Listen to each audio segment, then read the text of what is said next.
I've come to believe that just perseverance, I think, is probably like 75% of success. There's a saying, I'm a 10-year overnight success. And I've heard people say that. And I think it's pretty funny because you're right. People look and they see the success and they see the accolades and everything that comes with that, but they don't see the hard work. They don't think about the hard work. Welcome to the Business Brains and BS podcast, the podcast for people who are building businesses, battling their own brains, and occasionally stepping a little bit of BS along the way.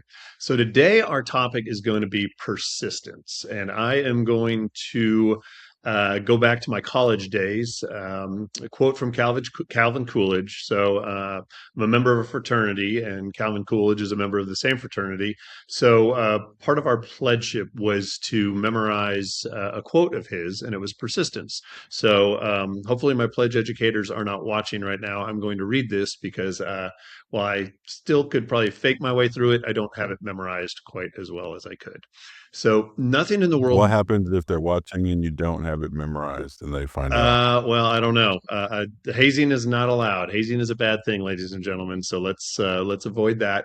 And Yeah, but you went to college a while back when hazing probably was still allowed. well, it wasn't ever allowed. And fortunately, we were pretty well behaved. We were pretty tame compared to the other things that happened. So anyway, thanks, thanks for the interjection, Greg. I just want to hear a story about you getting paddled or something, man. You're letting me down. Well, if I tell any stories and they're recorded, then it'll be, it'll be out there in the internet sphere, or whatever the heck this thing is called. And I don't want anything on the record, I guess. So we'll use patient confidentiality there, Greg. How's that sound? Okay. All right. So nothing in the world can take the place of persistent. Talent will not. Nothing is more common than unsuccessful men with talent. Genius will not. Unrewarded genius is almost a proverb. Education will not. The world is full of educated derelicts. Persistence and determination alone are omnipotent. The slogan "Press On" has solved and always will solve the problems of the human race. And that was, as I said, Calvin Coolidge. And I actually had that pulled up so I couldn't see you, Greg. So you started talking and it kind of surprised me there. So there you go, ladies and gentlemen. That's what happens when you are live recording and you don't know what each other are going to do. So Greg and I actually recently had lunch and we were talking about obviously being business owners because that's who we are and that's what we do. And this topic of persistence came up and we were thinking about, how many times has it happened to us as a business owner? How many times has it probably happened to you as a business owner where you've thought, why in the hell am I doing this? Is this really what I thought it was going to be? Is this, is this the life I really want? There's a graphic on social media and it's the life of the business owner. And it's like a roller coaster. It's like, this is great. Oh my God, what was I thinking? We're going to be okay. We're going to live in a refrigerator box under the freeway, kind of back and forth. And I think that persistence really plays a key role in having a successful business. So as Greg and I were talking at lunch, I was thinking about some times early on in my entrepreneurial journey where I have got a great support structure around me. My wife has been wonderful throughout all of this, but I can remember laying there in bed, wide awake at 4:30 in the morning and getting up and going out and just taking a walk because I needed time just to decompress and thinking, is this it? How am I going to make it to tomorrow? And I don't think that I'm the only business owner who's ever dealt with something like that. So, Greg, as you went through your journey, did you have a couple of times where it was like, maybe I should just give this up and go back and get a paycheck? For sure. Yeah. I mean, around the time that I first met you was a time like that where I was just not making it work financially. I just could not figure out a way that this was going to be sustainable financially. Um, there was a time kind of in the middle where things got tough. And I remember, like you said, your wife, I remember sitting in bed with my wife and like being apologetic to her because I'm like, this isn't what I thought it was going to be, and it affects you, and feeling not just disappointed in how things are going, but disappointed in myself and feeling like I wasn't being what I needed to be for my family, and um, So, yeah, and then there are, like, little times, just kinda in the day-to-day stuff where it's not like a serious, like, I quit, but it's like, "Man, this kinda sucks," Um, that are more short-lived, I know I've told you, like, kinda recently, we had a big change in our organization, made for a rough couple months, and, I mean, it wasn't like where I was like, "This isn't gonna work anymore," but it was like, "Ugh, this sucks?" Um, Thankfully, we kinda turned a corner there, but, yeah, so, yeah, absolutely, and I know when we were talking at lunch, I told you, I've come to believe that just perseverance, I think, is probably like 75% of success. It's just you just gotta keep going on.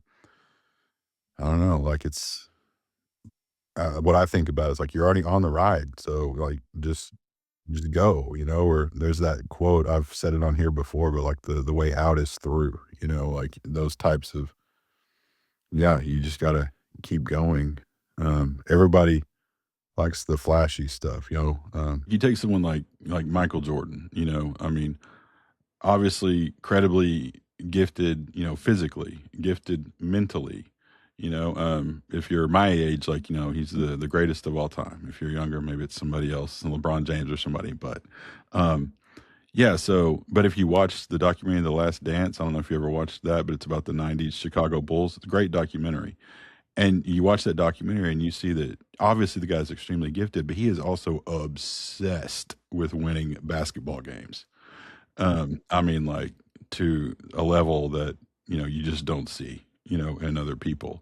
And, he's out there working as hard or harder than anybody on the practice, court and putting in all the stuff and getting really mad when other players don't. So it's not just the natural gifts. It's like tons and tons of hard work. And I think people they just don't think that. They just, I want to be like Mike. It means I need to be able to jump really high and do cool dunks. And like that by itself does not win national championships or MVPs. Yeah, there's a saying, I'm a 10-year overnight success, and I've heard people say that, and I think it's pretty funny because you're right. People look and they see the success and they see the accolades and everything that comes with that, but they don't see the hard work. They don't think about the hard work, and I think back to kind of the times in my life where I've had to display persistence, and quite honestly 85, 90% of them are self-inflicted. I look at it and I think, here we go. When I was in college, I started off at a university down in Texas, Angelo State University, and young, dumb, well, let's just say young, a young man out on his own for the first time and had a little more fun than I probably should have. Well, no, I had a little more fun than I should have. And I still remember to this day getting called into the dean's office and being told, basically, it's not us, it's you. And we need to spend some time apart. So you can come back in a year, but we think it would be best if we parted and went our separate ways. And I remember making the phone call to my parents and telling them what was going on. I had a couple of scholarships that I lost, and it was one of those things where it's like, okay, oh, woe is me. And I think knowing that my dad wasn't going to let me live on the couch forever probably played a little bit of a role in the kick in the pants that I got. But I decided, I can't let my parents be responsible for this. I joined the National Guard so that I could get some money to help pay for college. Ended up going to Oklahoma State because that's where my brother was going. So I just kind of ended up there. And it's really funny because I learned so much about myself and I learned so much through that experience. My grades were much, much better the second half of my college career. And I think part of that was because after going through basic training, I realized that I didn't want to sleep in the mud and have people shooting at me and all of those fun things that we did during basic training. But I think it caused me to stop and take a real look and say, okay, who am I and who do I want to be? And is the guy I was, in my first 2 years of college, the guy I want to be, moving forward. And it really was a great opportunity to look and say, okay, something's got to change here. And I think that goes back to that persistence, right? I think persistence, a lot of persistence is about growth and figuring things out. And I think we've got such a culture now of blame, excuses, and denial. We talk at Action Coach, we talk about the point of power. And the point of power is really about the point of decision making and identifying, okay, is this someplace where I'm going to take ownership, where I'm going to be accountable, where I am going to persist through the challenge that I'm facing, or am I going to fall below the point? And below the point, there are three different behaviors, and it's blame, excuses, and denial, right? So denial is the whole, the business owner who says that employee who's been a cancer in the organization is magically going to change overnight. I'm not going to do anything about it and just hope that it gets better, right? Excuses are the dog ate my homework. I would have been here on time if traffic wasn't so bad.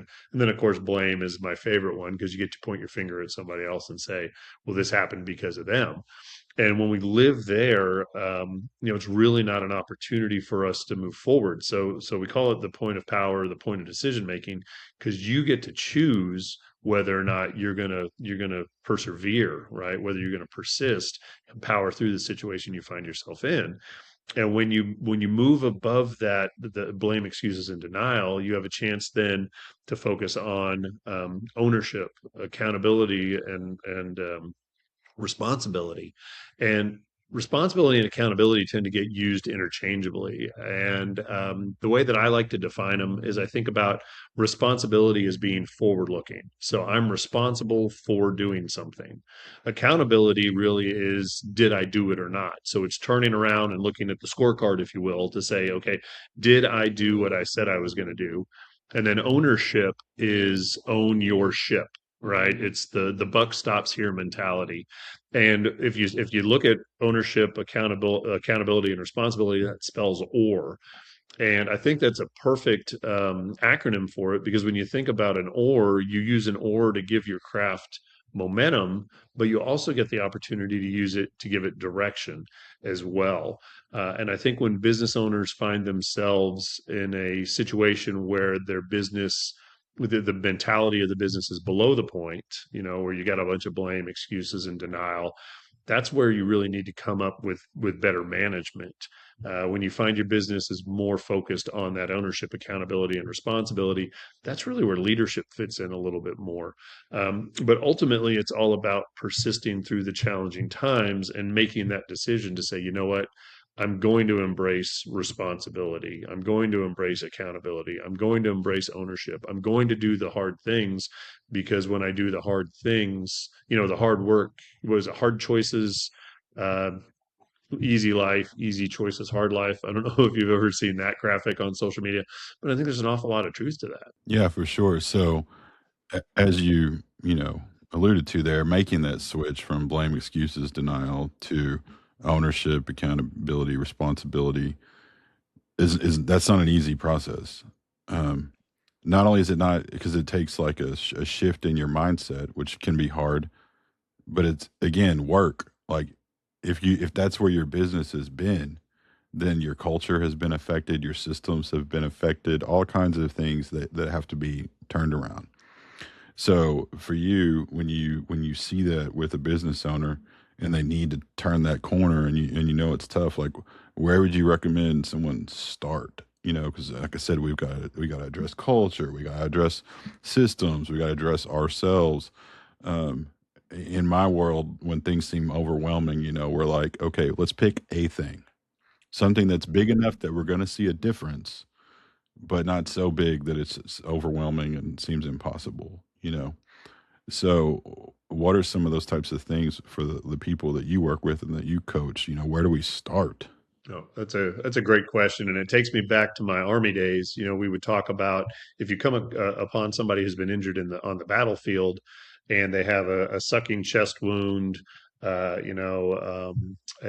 broken arm, and a hangnail. You don't start with the hangnail. You start with the one that's got the greatest impact on them being able to stay alive.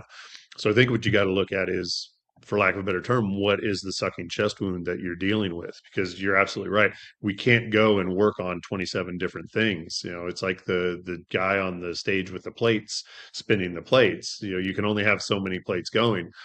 So you got to really sit back and be honest about the business and say, okay, what's happening here? And then drill down to what is the root cause. Because I think so often what we do is we just try to put a band-aid on things. We try to treat the symptoms, but if we can really get to the root cause and say, okay, cash flow is, let's say, just for example, let's say cash flow is the challenge that's holding the business back, right? We've got all this business, but we don't have any money in the account, and we've got these terrible, loans that we got to pay weekly, and just life is really, really stressful as a business owner here. We don't understand how we can be doing all this work and not have any money left. Okay, well, let's get to the root cause here. Is it a situation where a lot of times with the trades, they don't like to bill. So is it one of these things where you're doing the work, but you're not sending your invoices out? Is it a situation where you're sending your invoices out, but you're not following up on your accounts receivable, and you've got 50, 60, 70, $100,000 in accounts receivable sitting there, that with just a couple of phone calls, a couple of emails, you can go ahead and get that cash flow back into the business? Is the challenge with the business that you have toxic employees? And if so, we need to figure out what's going on there. We need to work on culture. We need to work on mission, vision, and values. We need to put a plan in place to go ahead and roll that new culture out, those new values out. And we've got to be willing to say, you know what, this person is not a good fit. And they have the option here to either change and become a fit, or they have the opportunity to go somewhere else. So I think it really boils down to what is the biggest thing that's having the most negative impact on the business. Once we're able to take care of that, then we can start looking at, okay, we've got the business moving in the right direction. We've got that momentum. Now it's time to start building on that. Yeah, it's kinda situational. Sometimes it is, like, what's the biggest thing? Sometimes it's, the biggest thing seems too overwhelming, but there's something like, a lot of times when I'm talking to clients, we'll say, "Okay, so we're gonna rate things on, like, a 1 to 10 scale," right? Where 10's the most difficult.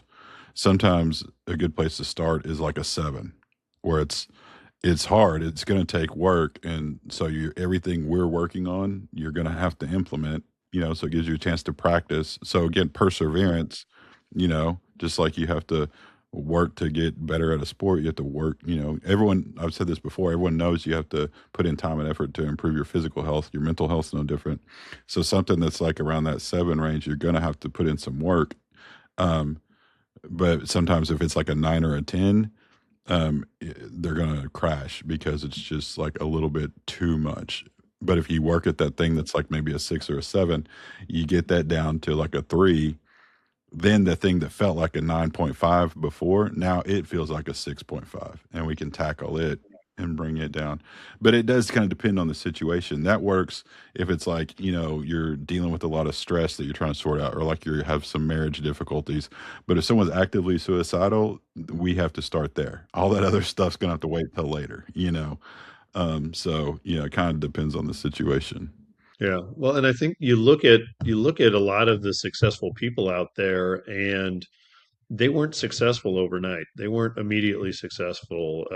Ray Kroc, Colonel Sanders, Thomas Edison. I'd never get the quote right because I think I've heard it wrong so many times. But basically, he tried 1,000 different ways to create the incandescent light bulb, and his response when asked about that was, "I didn't fail 1,000 times. I found 1,000 ways not to make a light bulb." Right. But again, it goes back to that line of perseverance. And I think it was Jim Rohn who said, every person should make $1 million, not for the $1 million, but for the experience that they get on the way to making the $1 million. And I think that's a big part of it, is that learning process. And I think if we don't have perseverance, if we allow ourselves to fall back into that blame, excuses, and denial, um, we're not growing. And I'd be interested in your take on this, because I think this is also a Jim Rohn thing. He talked about how human beings are the only organism on the planet Earth that can consciously decide to stop growing, right? I can say, I'm happy where I am right here. I don't want to ever learn another thing. I just want to sit in front of the television, watch reruns of Big Bang Theory, and eat potato chips for the rest of my life, right? And if I've got the financial means to do it, I can do that. So, do you see people struggling maybe with the fact that they're not growing, and does that tend to hold them back? Yeah, for sure, for sure. I think that's we're at our best when when we are growing, and that could be any number. It doesn't. It could be in your career. It could be in your personal health. It could be. I mean, it could be in a ton of things. But yeah, having some goals and some things that we're working on, I think, is good for everybody. You talked about the person who's just kind of content to just kind of work the 9 to 5, watch TV. Um, that's to your the Jim Rohn quote. I think a lot of that's just because of the culture we live in. We're not fighting, struggling every single day for survival. We've got it pretty good compared to not only other parts of the world, but especially if you look at historically. We're not hunter gatherers. So that fact, just the fact that that is something you can do. You can go, punch a clock, work 8 hours, come home, sit on the couch, watch TV, eat some cheap food, and go to sleep. That's a possibility for you. Does you might say stunt the growth of some people, whereas you didn't really have that leisure in the past. I think I tend to think of everything as a trade off. Everything's pros and cons, risk rewards, cost benefits. So, what's the benefit to, your 9 to 5, watch TV, rinse and repeat? I don't know. Maybe it's not very stressful. Um, you know, um, maybe I don't know. I'm just thinking. I'm just maybe you really like TV. Maybe what'd you say? The Big Bang Theory. Maybe I mean that brings a lot of joy to your life. I mean, I watched the Big Bang Theory. I thought it was kind of funny. So, um, um, but then what are the risks? What are the downsides to that kind of life? It's not very rewarding socially. Probably it's not very rewarding from like just a physical health perspective. You're probably not getting ahead at the job. You're probably stuck financially. Um, so what do you want for your life? I mean, I know you know this, and I might have said it on here before. I've worked a lot over the years with people with addiction issues, and that's what I'll tell them is listen, man, if you come in here tomorrow and tell me, Greg, I've thought this over and I love to drink and I want to be drunk the rest of my life. And so what I want from you is you got to help me live life as, drunk all the time. Okay. I'll do my best. I mean, you're probably going to have some hardships along the way, but if that's the way you want to live life, it's your prerogative. Um, You have or, never told me that was an option. well, it doesn't seem like it aligns with some of the Yeah. things you've shared about It's me not a before, good but option. Yeah. yeah. But that's the point, But if you come in and tell me like I want a healthy family, I want to get ahead in my career, I want to be physically healthy, mentally healthy. Well, being drunk every day is probably not going to work out. Hmm. So it's what do you want to work towards? And I think that really nails it. Is we we want something, we like the idea of something, but are we really willing to do the work it's going to take to get there, right? And I think it does, like you said, it goes back to our society that we live in right now, and I think everybody wants this quick, easy win. And I'll be honest, I want the quick, easy win too, right? I was talking with a friend of mine, coach. We were just kind of talking about my situation at one point, and she said, "Eric, you just want to win the lottery." And she was right. I had gotten in my mind to a point where I'm like, you know what, I've been in the workforce for 20, 30 years, whatever it is, and I've put my time in and I deserve that. It was kind of that mentality that I have, kind of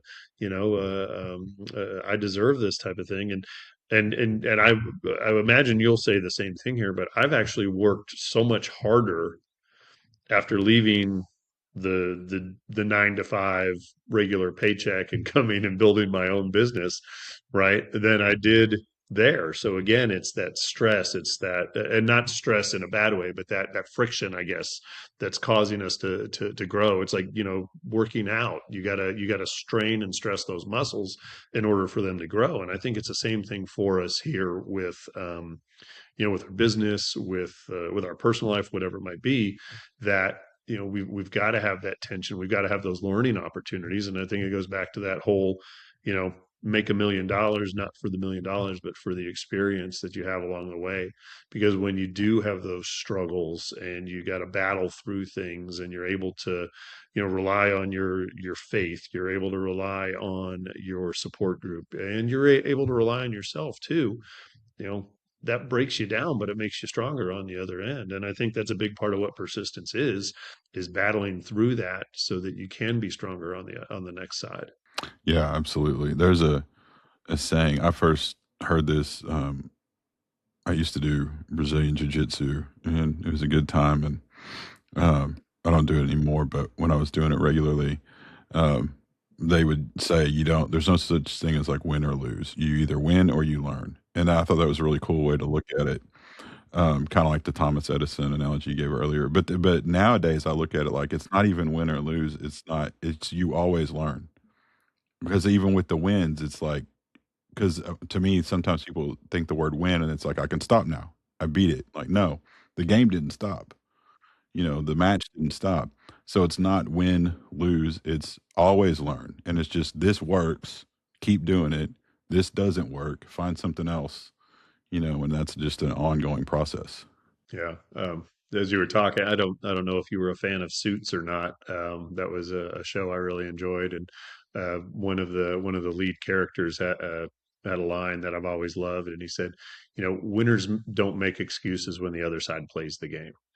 And I thought that is a great way to look at that. And I think it ties back to persistence, right? If you want to be as good as Michael Jordan, well, then you gotta work. I had a vice president of sales when I was in corporate America, and he was so funny. Um, he said, if I played Michael Jordan in a game of 1-to-1, I would beat him.